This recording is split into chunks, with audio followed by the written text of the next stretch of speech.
Hello, আসসালামু আলাইকুম viewers. Welcome back my YouTube channel Sumi style. আশা করি আল্লাহর রহমতে আপনারা সবাই অনেক ভালো আছেন। আজ আমরা নতুন আরেকটি ভিডিও নিয়ে চলে এসেছি। চলুন দেখে নিচ্ছি আজকের ভিডিওটি। আজকে আমরা পুঁটি মাছ দিয়ে আম দিয়ে চচ্চড়ি করব। এই রেসিপিটি আগের দিনে মানুষ সচরাচর খেয়ে থাকতো। প্রথমে আমরা মাছগুলোকে ফ্রেশ পানি দিয়ে ভালোভাবে পরিষ্কার করে নিচ্ছি। মাছগুলো খুব ভালো করে পরিষ্কার করে নিতে হবে, যাতে এতে কোনো আঁশ কিংবা মাছের ভেতরে কোনো ময়লা না থাকে। তাই আমরা ফ্রেশ পানি দিয়ে বারবার করে ধুয়ে এটা আমরা পরিষ্কার করে নেব। মানুষ এই পুঁটি মাছগুলো আরও বিভিন্ন রকমে খেয়ে থাকে। ভেজেও খাওয়া যায়, তারপর অন্য রকম করে তরকারি রান্না করেও খাওয়া যায়। আমরা আজকে চচ্চড়ি করে কিভাবে এই ছোট মাছগুলো খাওয়া যায় সেই রেসিপিটি নিয়ে চলে এসেছি। অনেকেই জানে কিভাবে এটা করতে হয়। আমাদের মাছগুলো এখানে পরিষ্কার করে নেওয়া হয়ে গেছে। এখন আমরা কিছু পেঁয়াজ কুচি করে রেখেছিলাম, কাঁচামরিচ সাথে নিয়ে রেখেছি। এখন পেঁয়াজ কুচিগুলো আমরা একটি প্যানে নিয়ে চুলায় বসিয়ে দিয়েছি।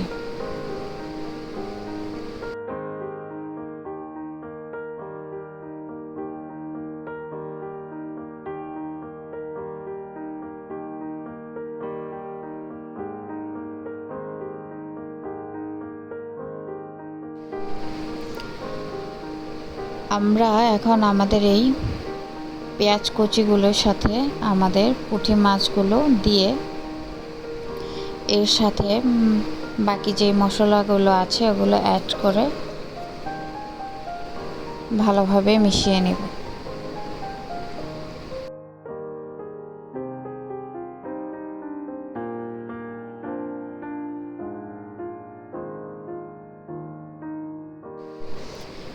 প্রথম আমরা এখানে দিয়ে দিচ্ছি পরিমাণ মতো লবণ।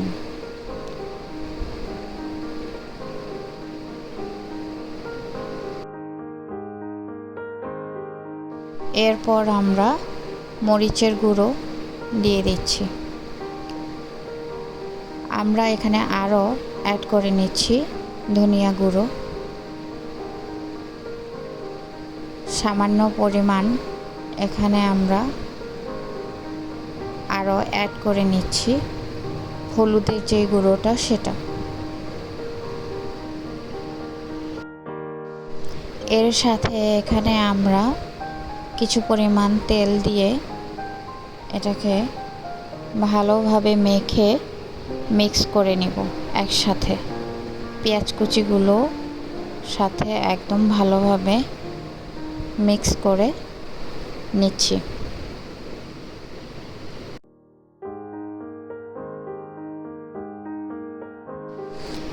আমাদের মাছটা একদম খুব সুন্দরভাবে মেখে নেওয়া হয়ে গেছে। এতে আমরা এখন সামান্য পরিমাণ পানি দিয়ে দিয়েছি। এখন এটা আমরা খুব সুন্দর করে নেড়ে চেড়ে এটাকে তারপর চুলাটা অন করে দিব। পানির পরিমাপটা আমরা আরেকটু বাড়িয়ে দিচ্ছি যাতে এটা ভালোভাবে মাছটা সেদ্ধ হয়ে যায়। আপনারা আপনাদের নিজেদের প্রয়োজন অনুযায়ী পানিটা এখানে বাড়িয়ে কমিয়ে দিতে পারেন।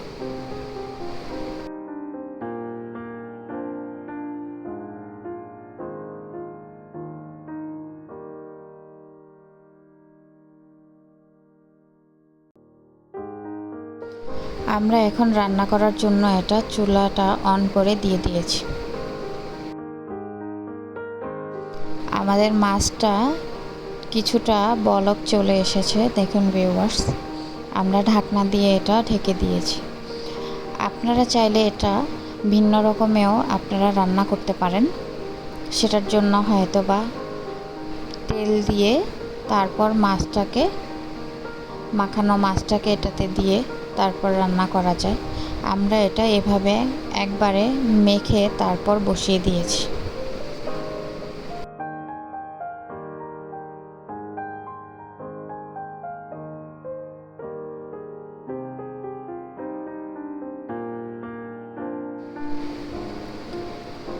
এখন আমরা আমাদের বাদবাকি উপকরণগুলো দেখে নিচ্ছি।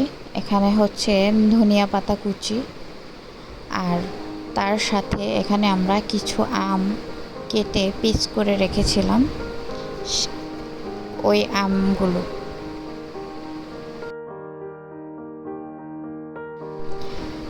আমাদের মাছগুলো বলক চলে এসেছে। এটা কিছুক্ষণ পরপর ঢাকনাটা উঠিয়ে নেড়েচেড়ে দিতে হবে,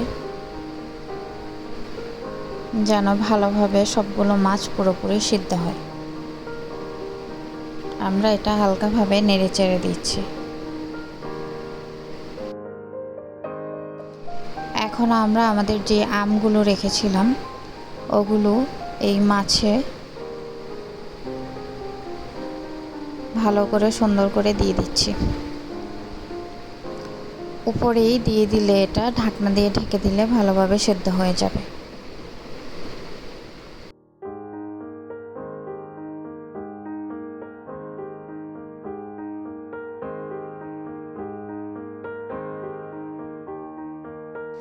ঢাকনা দিয়ে ঢেকে আমরা এটা আরও কিছুক্ষণ রান্না করে নিচ্ছি।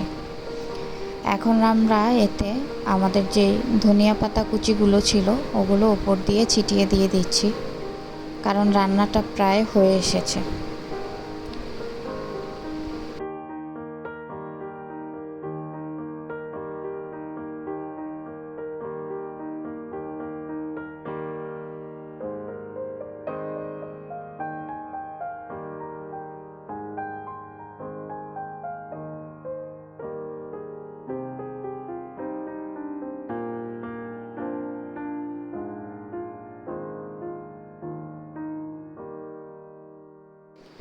আমাদের মাছের এই পানিটা একদম শুকিয়ে যাওয়া পর্যন্ত আমাদের লো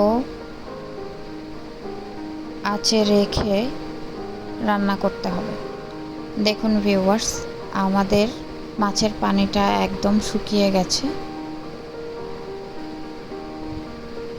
মাছটা আমাদের রান্না করা প্রায় হয়ে গেছে। এখন এটা আমরা নামিয়ে ঠান্ডা করে পরিবেশন করে নিচ্ছি। আমরা এখানে একটা পরিবেশন করার জন্য বাটি নিয়ে নিয়েছি। এতে আমাদের মাছগুলো এখানে নিয়ে পরিবেশন করে দিচ্ছি। দেখুন এটা দেখতে কতটা সুন্দর হয়েছে এবং এটা খেতেও খুব টেস্ট হয়েছে।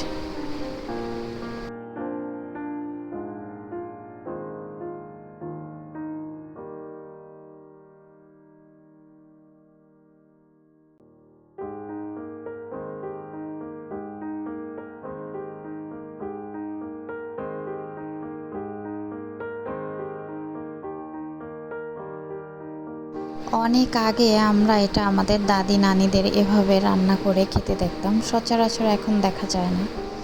তাই আমি এই ভিডিওটি আপনাদের সাথে শেয়ার করলাম।